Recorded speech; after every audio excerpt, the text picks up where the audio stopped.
O Senhor esteja convosco. Proclamação do Evangelho de Jesus Cristo segundo Mateus. Naquele tempo disse Jesus às multidões: Com quem vou comparar esta geração? São como crianças sentadas nas praças que gritam para os colegas dizendo: tocamos flauta e vós não dançastes. Entoamos lamentações e vós não batestes no peito.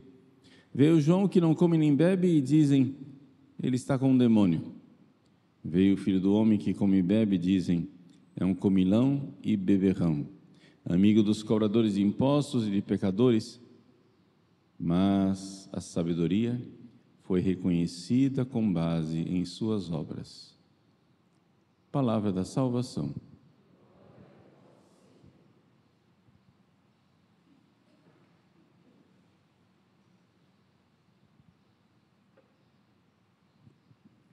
Meus queridos irmãos e irmãs, celebramos a memória de Santa Luzia, virgem e mártir. Vamos ver um pouco a vida desta virgem e depois vamos examinar o que isso tem a ver com o tempo do Advento, mas mais ainda, qual é a lição que temos para a nossa vida, para nós podermos contemplar a luz de Cristo. Em primeiro lugar, quem foi Santa Luzia? Santa Luzia foi uma moça que morreu aos 21 anos de idade na cidade de Siracusa, na Sicília. A Itália, se você olha no mapa, ela é uma espécie de uma bota, né? Na ponta da bota tem uma ilha, como se fosse um pé chutando uma bola. Aquela bola lá, a ilha, é a ilha da Sicília. Então é uma parte da Itália que está fora do continente. É uma ilha. E ali, nesta ilha, a ilha da Sicília, existia uma mártir mais antiga do que Santa Luzia, Santa Ágada. A gente está acostumado a ouvir no cânon romano, né? Ágada e Luzia, as duas estão lá na primeira oração eucarística. Ágada morreu mártir uns 50 anos antes de Luzia. Luzia ou Lúcia, tá? É o mesmo nome. 50 anos antes, e ela já era venerada, mas nós estamos ainda na época da perseguição dos cristãos. Acontece que Luzia tinha a sua mãe, que sofria de hemorragia. Foram em peregrinação até o túmulo de Santa Ágata. Luzia pediu um milagre pela sua mãe e, no meio da sua oração, no torpor da oração ou no êxtase, não se sabe, ela viu Santa Ágata que apareceu para ela e disse: por que é que você pede a mim aquilo que a sua fé pode conceder à sua mãe? Quando saiu do êxtase, a mãe de Luzia, Eutíquia, estava curada. Na volta para casa, ela comunicou à mãe que: olha, mamãe, a senhora me prometeu em casamento para um rapaz lá de Siracusa, só que desde a mais tenra idade eu fiz promessa a Cristo e eu vou ser virgem consagrada a Ele. Ela então começou a se dedicar a Deus como virgem consagrada, começou a vender os seus bens. Quando o noivo viu aquilo, ficou estupefato e começou a acusá-la. Essas acusações culminaram na acusação de Luzia como cristã. Nós estamos na época da perseguição, a maior de todas as perseguições contra os cristãos, a perseguição de Diocleciano, e então Luzia terminou morrendo, martirizada em 304. Nas narrativas do martírio de Luzia, que são bem posteriores, nós não temos muitas certezas históricas disso, tem, porém, uma frase que eu gostaria de recordar. O funcionário romano, Pascásio, que quis condenar Luzia, disse: se ela era cristã, Ela disse que sim, que era cristã, e então realizou aquela profecia de Jesus no Evangelho de Lucas, né? Que não vos preocupeis o que dizer, vos será dada uma palavra tão certa pelo Espírito Santo, né? Que ninguém poderá vos resistir.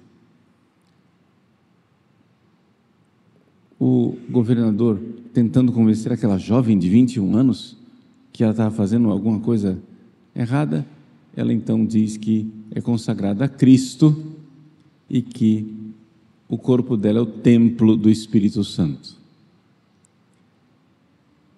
O funcionário romano, vendo aquilo, diz: vamos ver então esse Espírito Santo.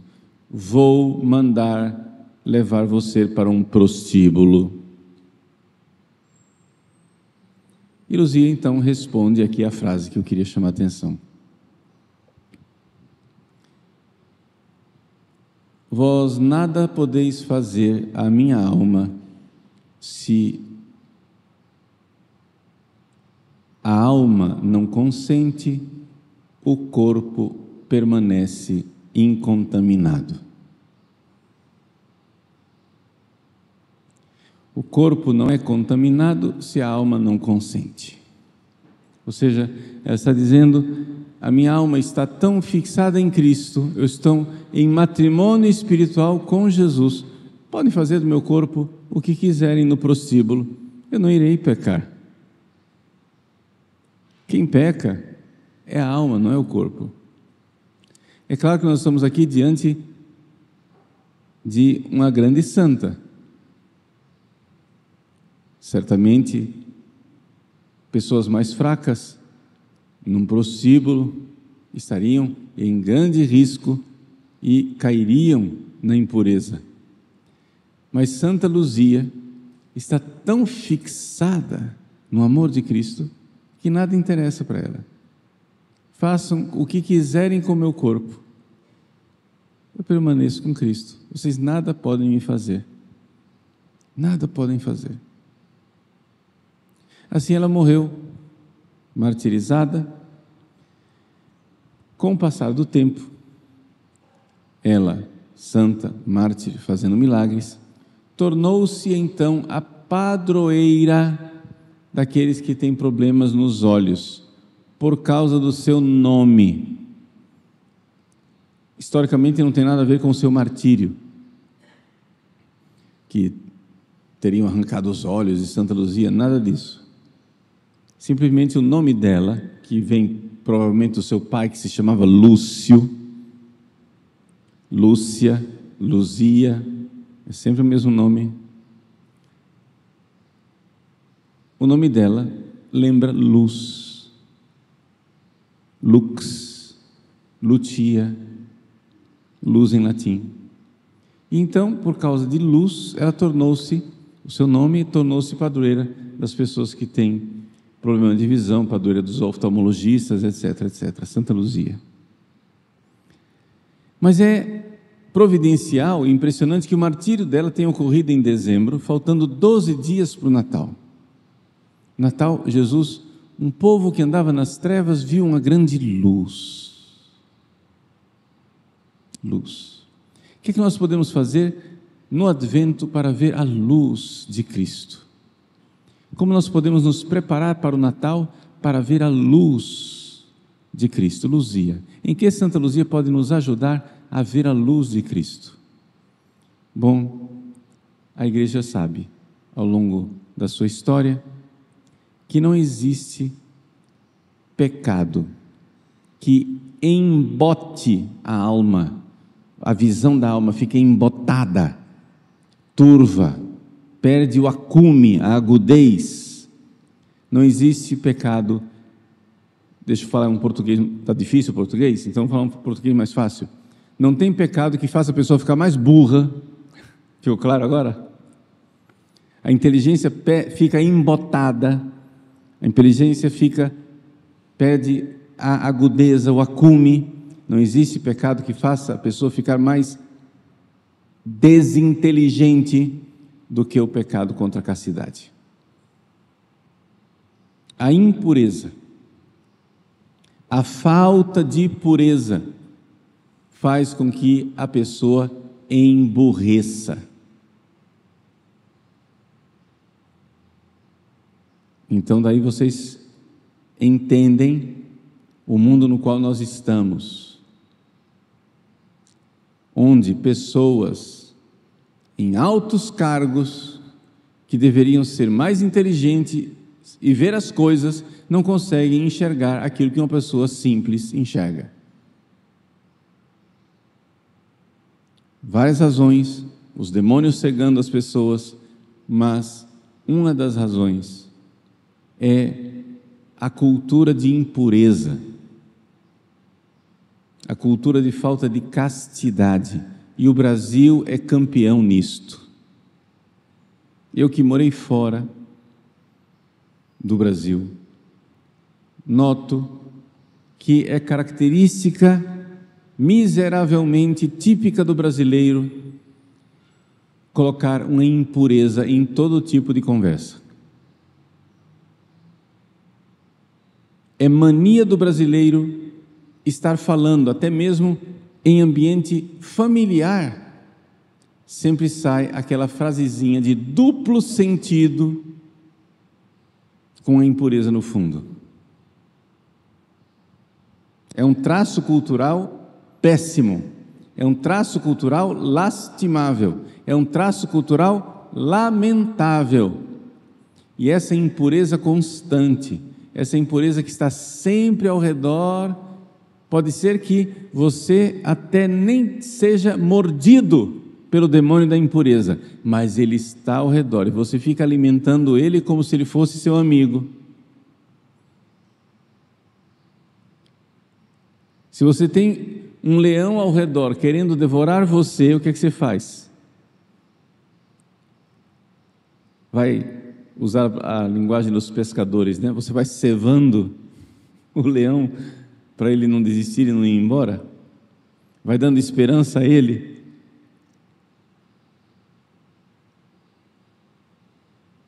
Não.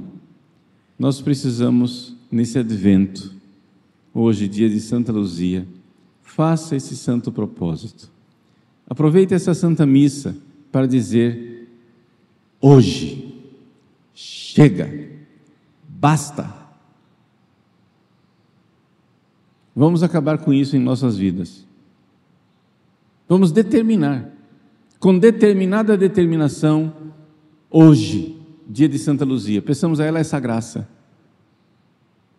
nos livrarmos da linguagem dupla, da linguagem com aquela coisa sempre de impureza ali, aquela piadinha de impureza que está sempre sorrateira por debaixo das nossas conversas. Não para sermos chatos. Seu amigo faz uma piadinha, finge demência, finge que você não entendeu, toca o assunto para frente ou troca de assunto.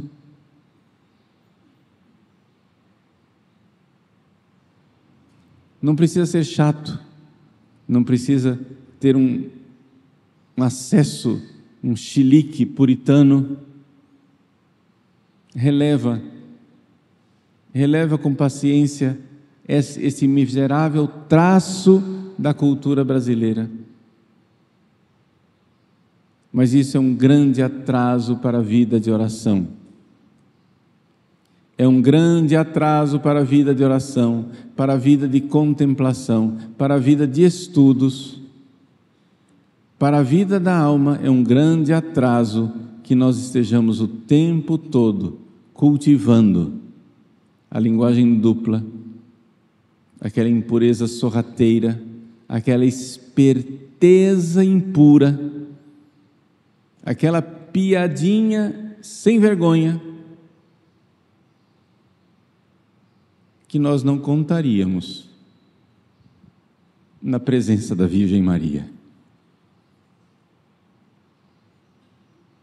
Numa conversa com Nossa Senhora, nós não faríamos essas piadas. Onde está Nossa Senhora quando você conta essas piadinhas? quando você faz essas ironias impuras? Onde está Nossa Senhora quando você faz aquela conversa porca?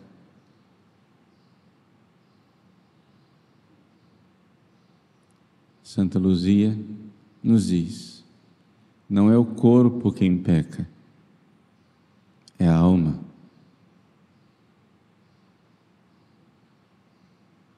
No pecado carnal contra o sexto mandamento, contra a castidade, quem está pecando, claro, com o patrocínio do corpo, mas quem está pecando é a alma. O ato santo e puro dos dois esposos pode ser idêntico a um ato contaminado e pecaminoso entre dois prostitutos. As duas coisas, externamente, corporalmente, podem ser idênticas, mas na alma há uma grande diferença. As pessoas colocam na cabeça que a igreja é contra o corpo. Porque quem causa o pecado é o corpo, porque a alma é pura. É o contrário. O pecado foi inventado por um anjo que não tinha corpo. O pecado é uma invenção angélica. Os anjos inventaram o inferno e o pecado, não os corpos. As vacas, os crocodilos, os chimpanzés, as topeiras, as lacraias, os passarinhos, nenhum desses animais pecam. Todos têm corpo, mas nenhum tem alma. Você tem alma. Se a alma não consente, o corpo não pode ser contaminado. Eis aí a luz que nos dá Santa Luzia. E essa luz vivida ilumina nossas almas. Por quê? Porque a pureza ilumina a inteligência. A pureza purifica nossa alma e a nossa inteligência desabrocha. Nós podemos ver a luz de Cristo. Um povo que andava nas trevas viu uma grande luz. Mas optemos, decidamos pela pureza. Quantos e quantos jovens têm dificuldade de viver a castidade? E eu sempre digo no confessionário: até hoje você tentou a castidade, mas você nunca tentou a pureza. Como assim, padre? Você tentou não cair no pecado, mas você não tentou ter um coração puro. Você não quer cair no pecado, mas o seu coração continua naquela impureza, naquela lama, aquela coisa viscosa e nojenta que você cultiva dentro de você. Como você pode contemplar a verdade assim? A bem-aventurança nos diz: bem-aventurados os puros de coração, ou seja, os puros de alma, porque verão a Deus. A contemplação, o acume da inteligência, que vê a luz sobrenatural de Deus, que vê a luz natural da razão também, vem da pureza de coração. Nosso Senhor Jesus Cristo nos revela: existe uma ligação entre pureza e inteligência.